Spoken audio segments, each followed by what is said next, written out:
Hello, and welcome to Shrink, the podcast for the mind. I'm Philippe and I talk to the people who want to have a better understanding of their issues with weight and body image. I wanted to talk about intimacy for a long time now, and I'm not really sure why I've been waiting until now to speak about it. Of course, in the previous episodes, I somehow mentioned it, but I didn't speak about it more in details. And there is nothing more intimate, in fact, than our relationship with food. It's something that we see, that we smell, that we chew, and then we swallow it, and it becomes part of it, part of us, part of our body. So yes, intimacy has been there in many of my previous episodes, but in this case I'm going to speak about another kind of intimacy. And in fact, it's about much more than just being close physically to someone. It encompasses emotional, intellectual, and also spiritual connections between individuals. It is a profound sense of being known and understood by another person. And it often involves vulnerability, trust, and mutual respect. That's why it can be a quite sensitive subject. Intimacy can occur in various types of relationships, like romantic relationships, families, and platonic relationships. I think we can differentiate 5 different types of intimacy. There is the physical intimacy, which I kind of mentioned earlier, and it's often associated with sexual relationships, but it also includes any form of physical touch that conveys affection and closeness. It ranges from holding hands and hugging to sexual intercourse. But there is also the emotional intimacy, which involves sharing personal feelings, thoughts, and experiences. It requires a deep level of trust and vulnerability, which allows individuals to express their innermost emotions without fear of judgment or rejection. There's also the intellectual intimacy, which occurs when people engage in discussions and share ideas, beliefs, or viewpoints. Intellectual intimacy creates a sense of mutual respect and admiration for each other's intellect. It's sometimes confused with the emotional intimacy, but in fact they're two very different things. Kind of different anyway. Then there is the spiritual intimacy.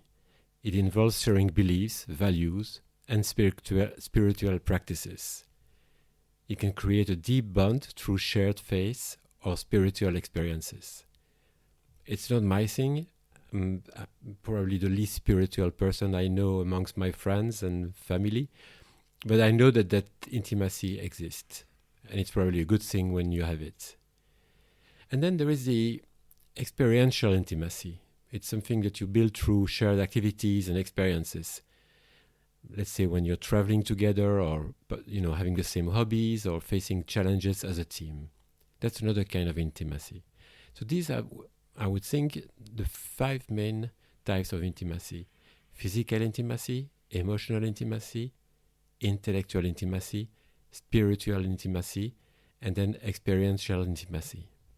But although we are craving somehow for intimacy, and we are social animals, it's something that it's in us somehow, it also comes with a lot of fears. And it can be daunting because it requires vulnerability and willingness to expose one's innermost self. And various fears can arise when contemplating intimacy. One of the most common fears is the fear of being rejected or not accepted for who one truly is. And this fear can prevent individuals from opening up and forming deep connections. If you don't open up, if you don't form deep connections, there is no chance you're going to be rejected. You're safe from that because somehow you haven't been part of the relationship with a friend, with a family member, with a partner, whoever it is. I know some couples that I have as friends or as clients sometimes, and although they've been together for quite a long time, for years sometimes, well, they don't have this intimacy.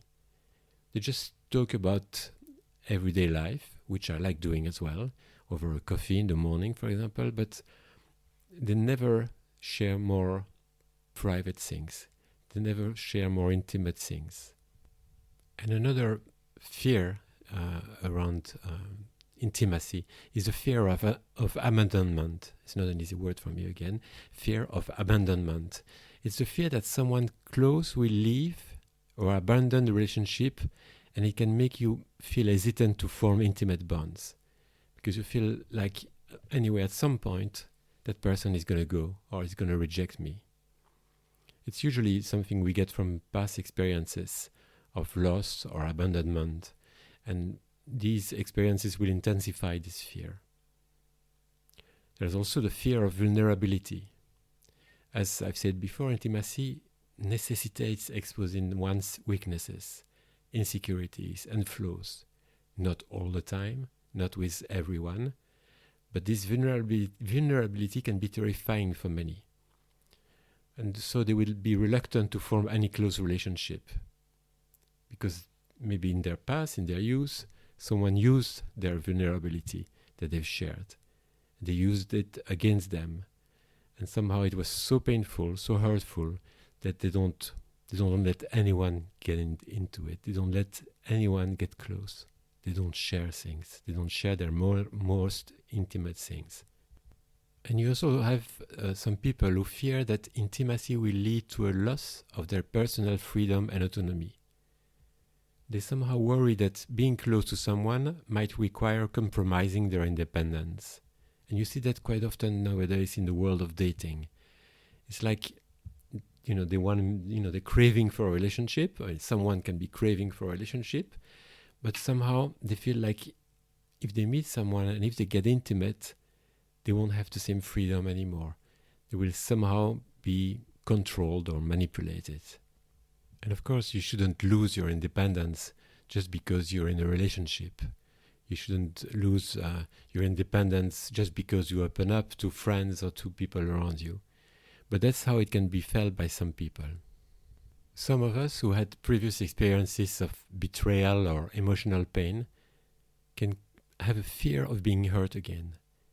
And this fear can lead to emotional guardedness and an avoidance of intimate relationships. If you've been hurt, like I mentioned earlier, if you've been hurt and it was really painful, well, you don't want to get there anymore. And then the last one, I think, or one of the last ones, but the last one I will speak about today, is the fear of inadequacy. So some people may fear that they are not good enough or that they cannot meet their partner's expectations. And this fear can stem from lowest self-esteem or past criticism. It's really usually something that starts when you're a child, in fact, for different scenarios and different reasons. I mean, if as a child your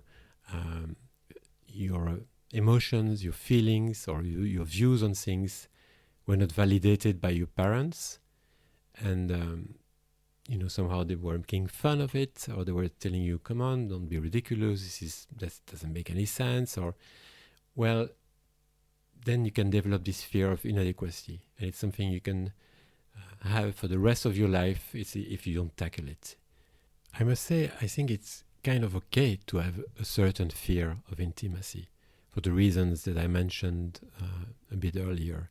And the idea is not letting this fear stop you from being intimate, but understanding what you're scared of and thinking, okay, this was relevant when I was a child, or this was relevant when I was in a relationship with that person, or with that friend, with that husband, or with that wife, but maybe it's not relevant anymore. I'm not the same person,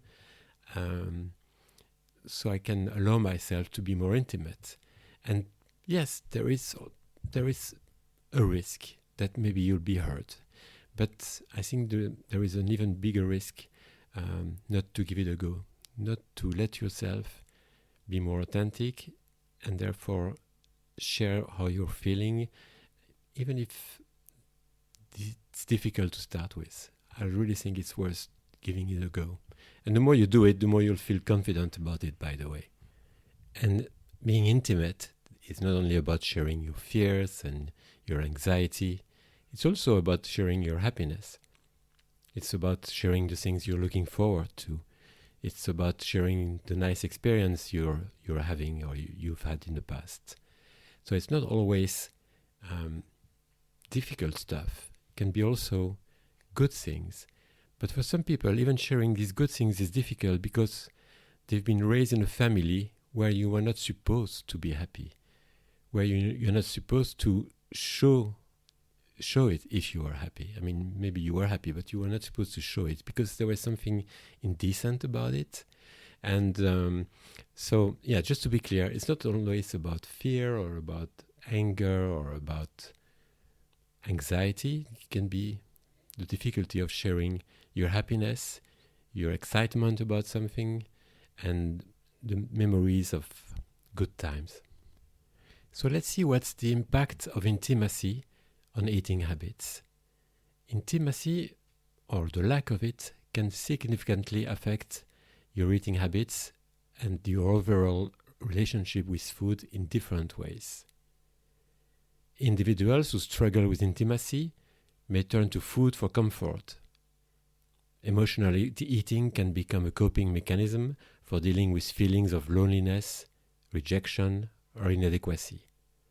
And as I've seen before, and we've maybe heard before in my previous episodes, it can lead to overeating and subsequently weight gain and other health issues.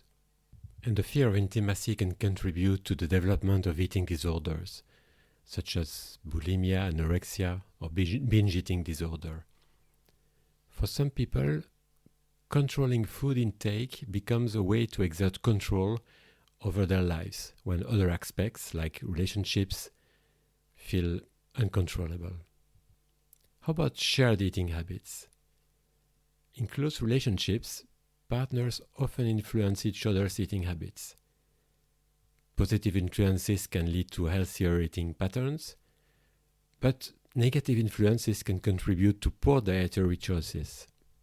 So, for example, some positive influences, let's say partners can encourage each other to adopt healthier eating habits, such as cooking nutritious meals together or exercising regularly, but also accountability. Having a partner to share health goals can increase accountability and motivation to maintain a balanced diet.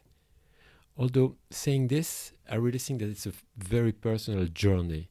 If you're dealing with some difficulties in your eating habits, I think it's more of a personal journey, something you shouldn't rely on your partner, but somehow, if you are with someone with whom you can share this, and this person has good intentions, it can have a beneficial effect.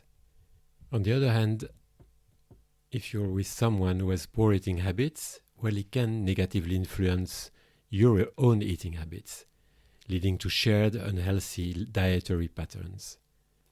There is the pressure to conform as well, social pressure to conform to a partner's eating habits, even if they're unhealthy, can lead to poor nutrition and weight gain.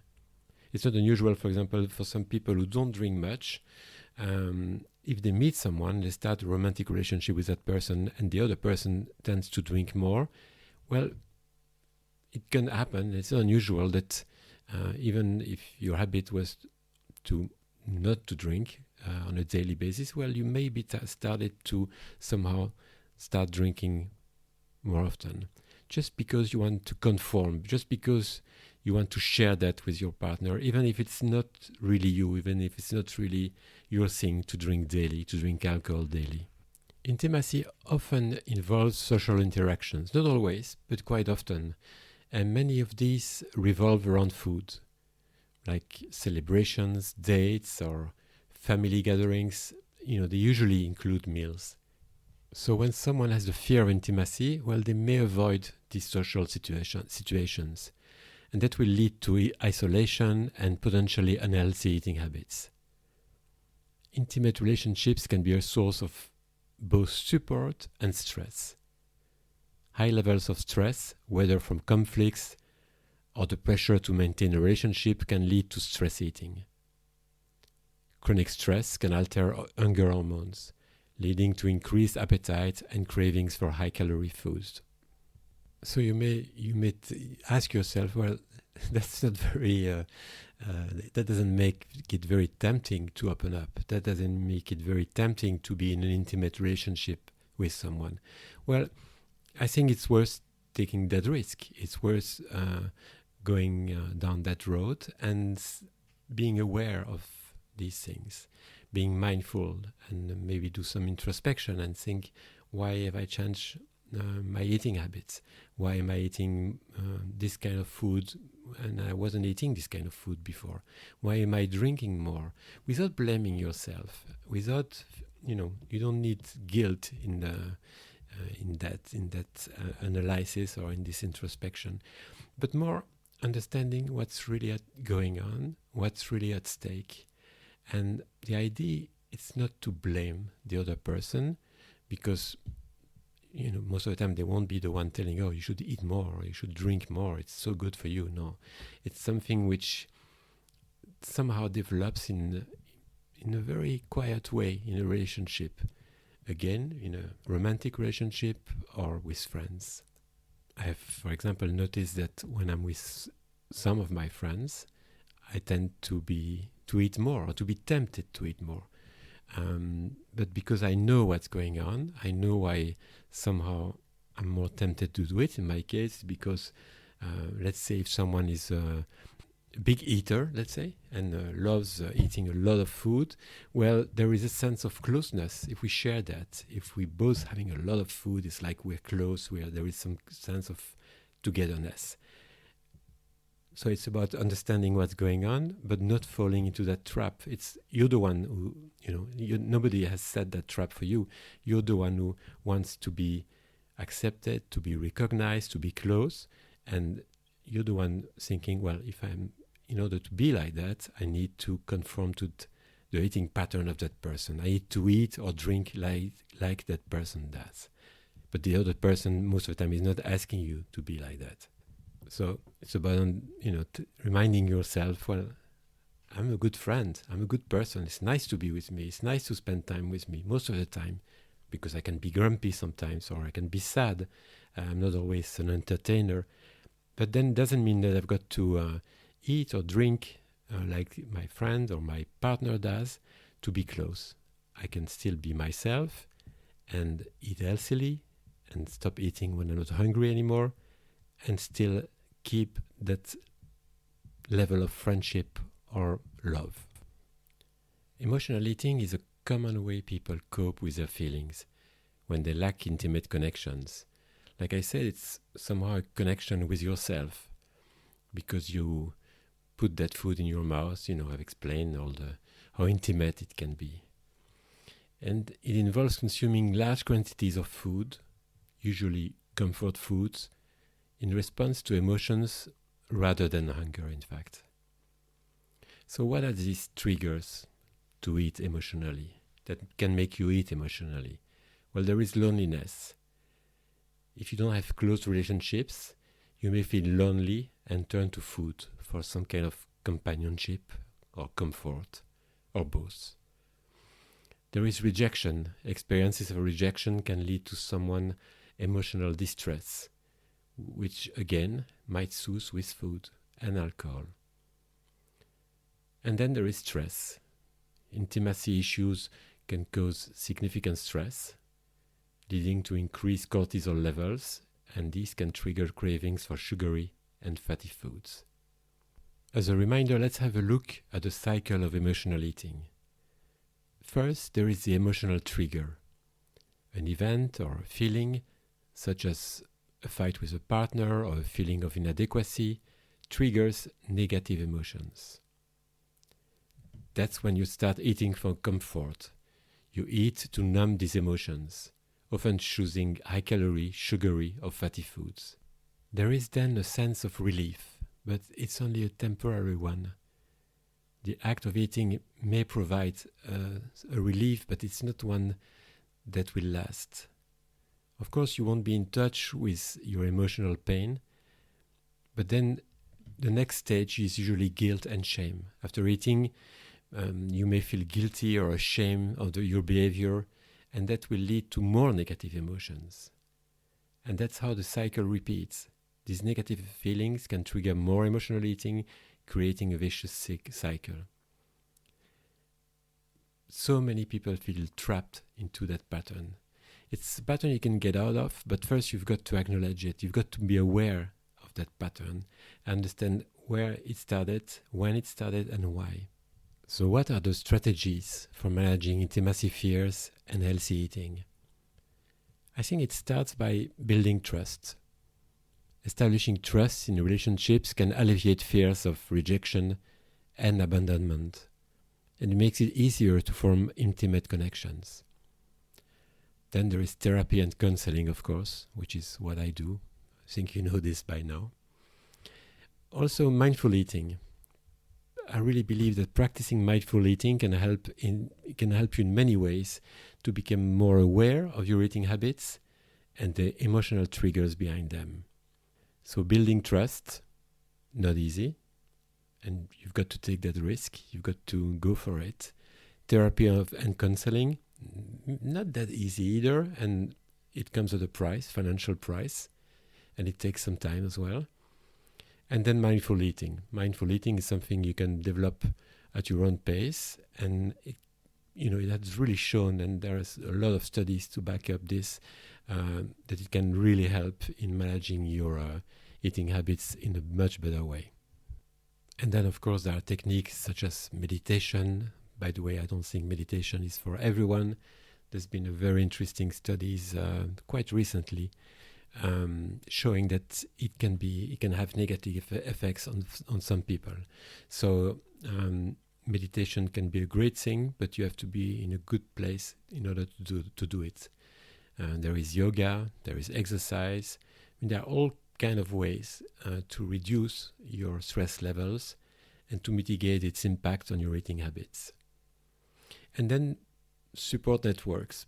Building a strong support network of friends, family, or support groups can provide the emotional backing needed to overcome fears of intimacy.